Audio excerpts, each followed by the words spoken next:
Magandang umaga po sa ating lahat. Ito po si Toto Martillero sa isang vlog na naman. Magandang umaga po sa inyong lahat. Happy New Year again.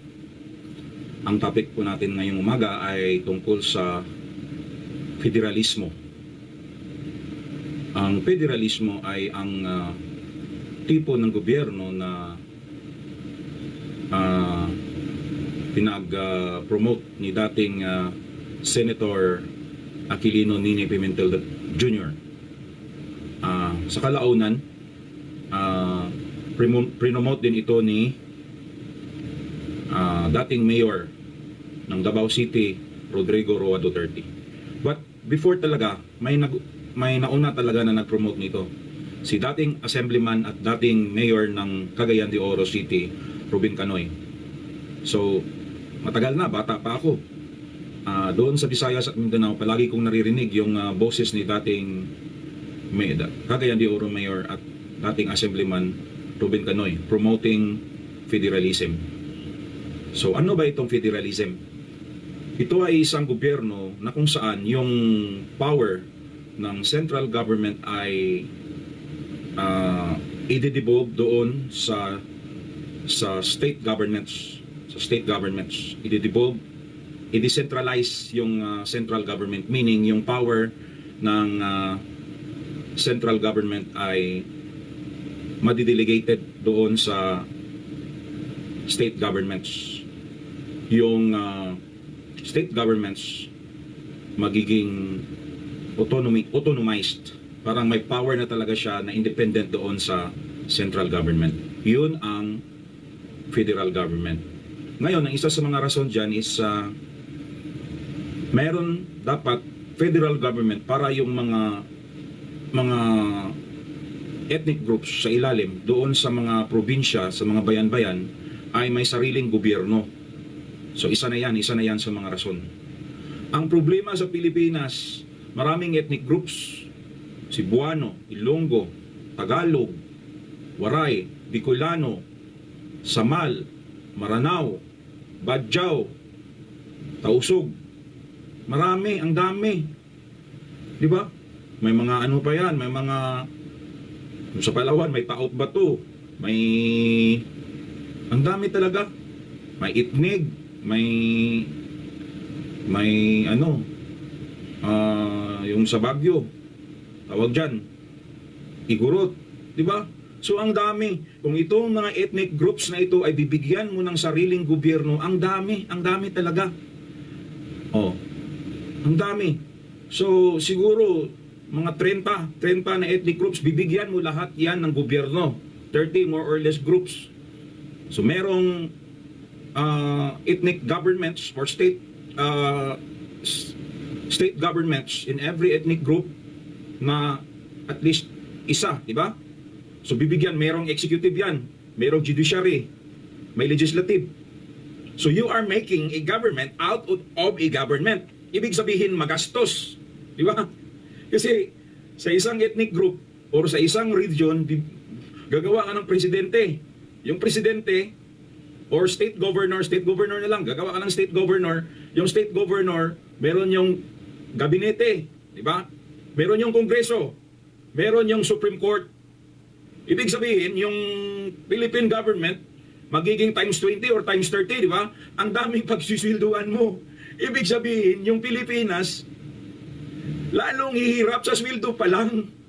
Yun ang federal government. Ibig sabihin, hindi pwede sa Pilipinas kasi mahirap ang Pilipinas, lalong hihirap ang Pilipinas sa sweldo pa lang.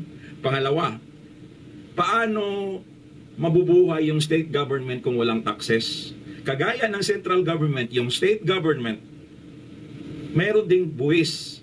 Ibig sabihin, yung mga tao dito sa Pilipinas, kung matutuloy yung federal government, magbubuwis doon sa central government, papuntang Manila yan, kasi sa Manila ang kapital, at magbubuwis din para sa state government. Di ba? Di ba? Yun ang mangyayari. 2 beses tayo magbubuwis. O ikaw, kung negosyante ka, okay lang ba sa'yo yun? Magbubuwis ka para sa federal or central government, magbubuwis ka rin dito sa state or regional or ethnic government. Ethnic in the sense na kung Cebuano ka, meron kayong gobyerno. Kung Ilonggo ka, meron kayong gobyerno. Kung Bicolano ka, meron kayong gobyerno. Oh, okay ka lang ba dyan? Di ba? Another thing, kung gusto ng nag-i-espouse or nag-a-advocate ng federal system ng decentralization, devolution at autonomy, bakit mag-federal system pa tayo?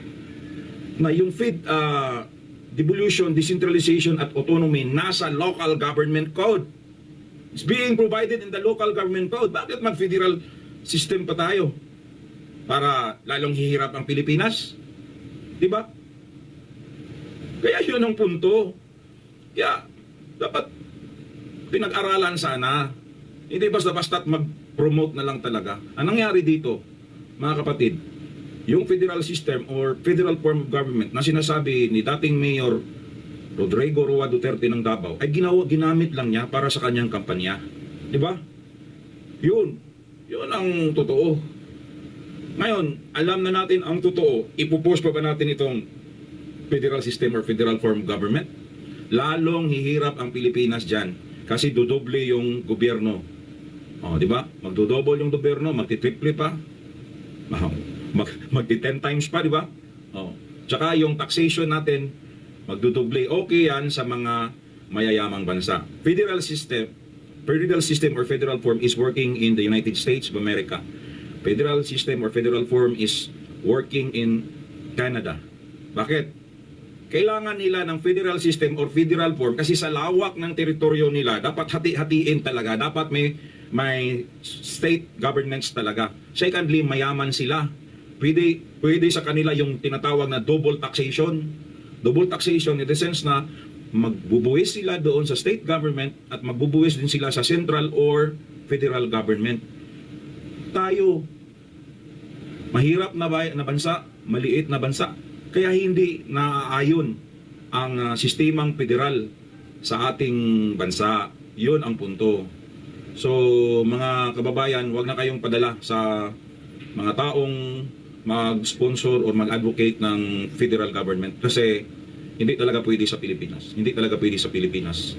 So, yan, mga kababayan, magmatsyag tayo at sana maririnig ako ng mga tao kasi this is political education. This is political education. So, ang ang sabi ng ibang mga mga maka-federal, may Pilipino Canadian ako nakilala taga-amin. Ang sabi niya, wala namang problema yan kasi ang daw yung Canada daw dati ay hindi din mayaman. So magsisimula daw tayo. Magsisimula daw tayo kasi maganda daw talaga. Magsisimula tayo. Matandang gobyerno na tayo.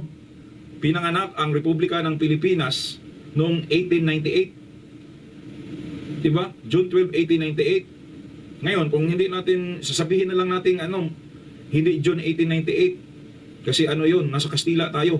Yung final independence talaga, ang pag-anuhan natin, ang pag-uusapan natin, July 4,